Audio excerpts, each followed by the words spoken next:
생이 유한하다고 느껴지는 나이가 되었다. 어쩌면 이때부터 일상이 더 소중해졌고 그림과 글쓰기가 그래서 시작됐는지도 모른다. 매일 스쳐 지나가던 편의점이 유의미해졌고 매일 다니던 골목이 좋아졌다. 모든 일상을 관찰하게 되면서 발견한 신비하고 오묘한 삶의 모습에 적지 않이 감동을 받기도 했다. 오래된 추억의 장소를 그릴 때면 그때의 이야기가 떠올라 아련함으로 울컥하기도 했으며 평범한 나무 하나를 그리다가도 그림이란 게 어쩜 이렇게 인생을 닮았을까 하는 생각에 뭉클했던 적도 많았다. 생의 한 컷과 한 줄의 이야기가 기록되고 쌓이면서 살아가는 순간순간이 역사가 되었다. 감춰졌던 삶의 모습이 드러나면서 덤으로 삶이 재밌어지기 시작했다. 어렸을 때부터 우리는 일상적으로 그림을 그리고 글을 쓰며 놀곤 했다. 어느 날부터 무슨 이유인지 그림과 글을 멀리 두고 산 것뿐이다. 유튜브를 시작하면서 이런 그림에 대한 아련함을 건드렸더니 많은 사람들이 모여들기 시작했다. 그림에 대한 저마다의 사연이 있었고 다시 그림을 그리기 시작해서 좋았다는 반응에 솔직히 놀라기도 했다. 그림과 글은 누군가의 특별한 재주라기보다는 누구나 가지고 있는 본능일 수 있겠다는 생각을 한 것도 그때부터였다.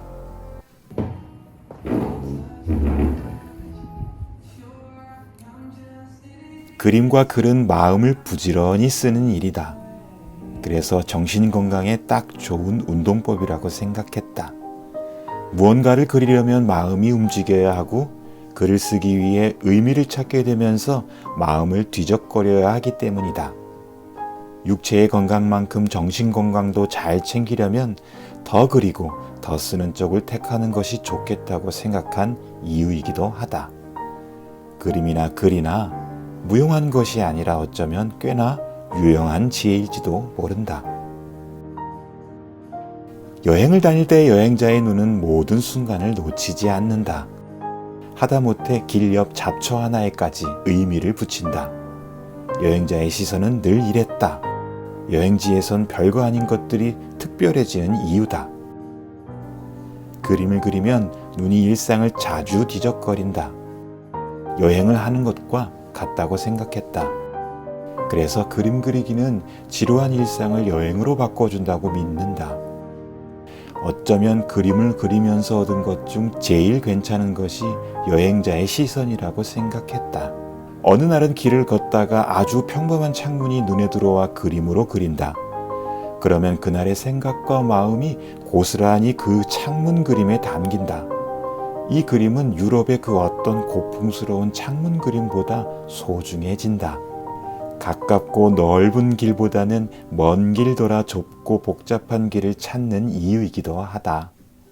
일상이 여행이 되는 순간이다. 그림은 근심을 멈추게 한다. 머리와 손이 집중을 하니까 다른 생각이 끼어들 겨를이 없다. 자연스럽게 어떤 생각으로부터 떨어져 있게 된다. 근심은 생각을 먹고 자라는데 그림 그리기는 이런 근심이 자랄 수 없는 완벽한 환경을 제공한다고 믿는다. 생각이 멈추면 근심마저 어느새 사라져 있던 게 한두 번이 아니더라.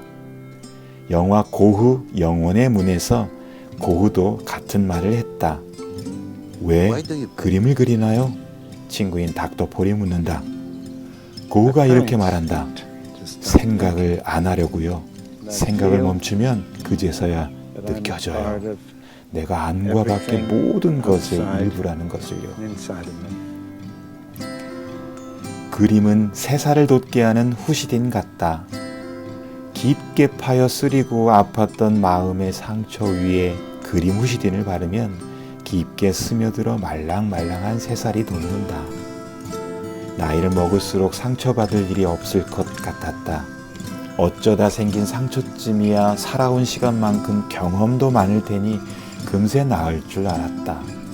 웬걸 상처받을 일이 더 많아졌는데 바를 약은 별로 없더라. 그래서 후시딘 같은 그림 그리기는 나이 들어 더 필요하다고 생각했다.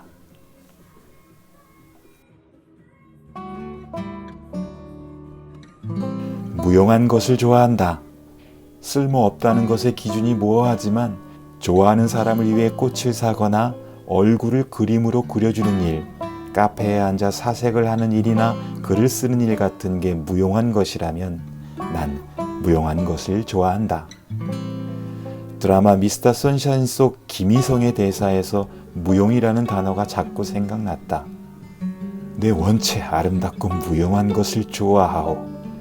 달, 꽃, 별, 웃음, 농담 이런 것들. 낭만은 무용한 걸 굳이 하는 것이다. 당장 먹고 사는 일에 쓸모가 없어도 아름답고 무용한 것들을 좋아했던 김희성만큼의 낭만이면 좋겠다고 생각했다. 그림은 낭만이다. 그리지 않더라도 가방에 그림 도구를 넣어 다니는 것부터 낙서를 하더라도 카페에 앉아 하얀 도화지를 펼치는 일이나 이미 화면으로 본 그림을 원화로 봐야 한다며 애써 먼 길 이동해 전시장을 방문하는 일까지 굳이 하지 않아도 될 일을 하는 걸 보면 그림은 낭만이다. 아름다운 것만 보면서 살 수 없으니 아름답게 보는 재주가 있다면 좋겠다. 세어보지는 않았지만 하루 종일 보는 장면이 수만 개쯤 되겠지.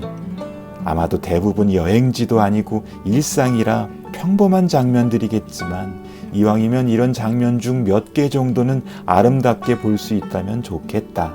이게 쌓여서 내 인생 좀 아름다웠다고 회고할 수 있는 거니까. 그림을 그린다는 건 세상 좀 아름답게 볼 재주를 가졌다는 뜻이다. 네모난 도화지 프레임으로 세상을 자주 뒤적거려 아름다운 구도를 찾는데 신경을 쓰기 때문이다. 구도가 좋으면 그림을 좀 막 그려도 어쨌든 그림 같으니까 테크닉이 좀 어설퍼도 일부러 그렇게 그렸다고 뭉칠 수도 있기 때문인데 심지어 어떤 때는 아주 심오한 작가의 작품 같더라니까.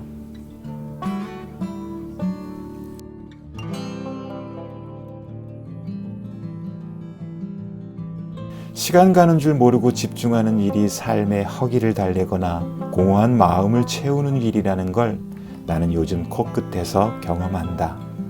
그림이 그렇게 허기를 달래고 마음을 채워줬으니까. 그림 그리는 한두 시간의 집중이 공허와 허기를 달랜 경험은 언뜻 손가락으로 꼽을 정도로 분명했다. 그간 속이 상해 생긴 마음 염증이 어느 정도 치유되는 시간이었기 때문이다.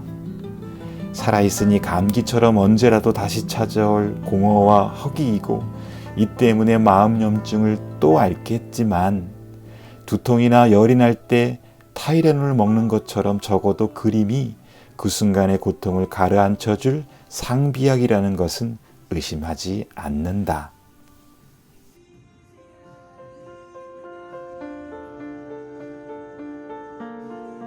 아픈 기억을 없애는 가장 좋은 방법이 지우는 것보다는 덧칠이라는 생각을 했다.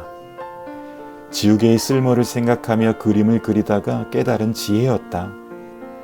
지우려고 애를 쓰다가 상처난 종이가 더 쓰리고 아팠다.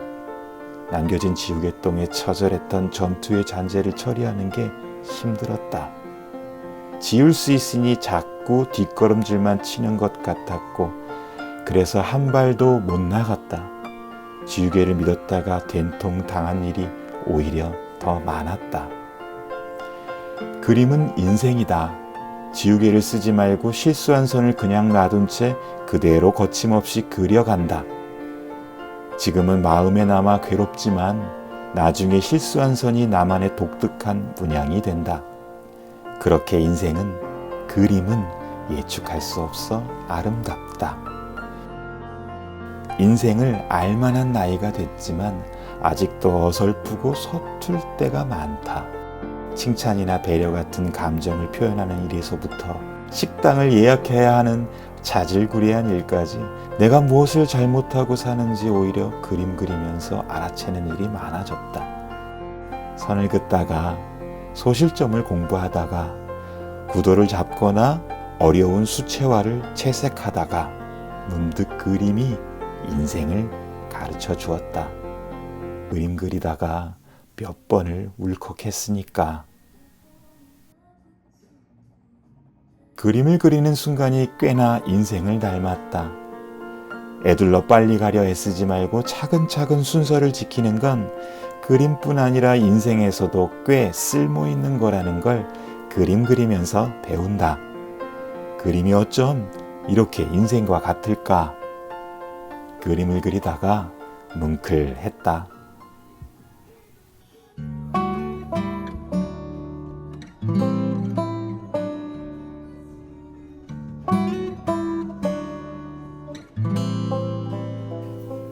지금까지 그리다가 뭉클 이 책의 내용을 토대로 해서 우리가 그림을 그리는 이유 또는 우리가 그림을 왜 좋아하는지 왜 좋을 수밖에 없는지에 대한 이유를 여러분들께 소개해 드렸습니다.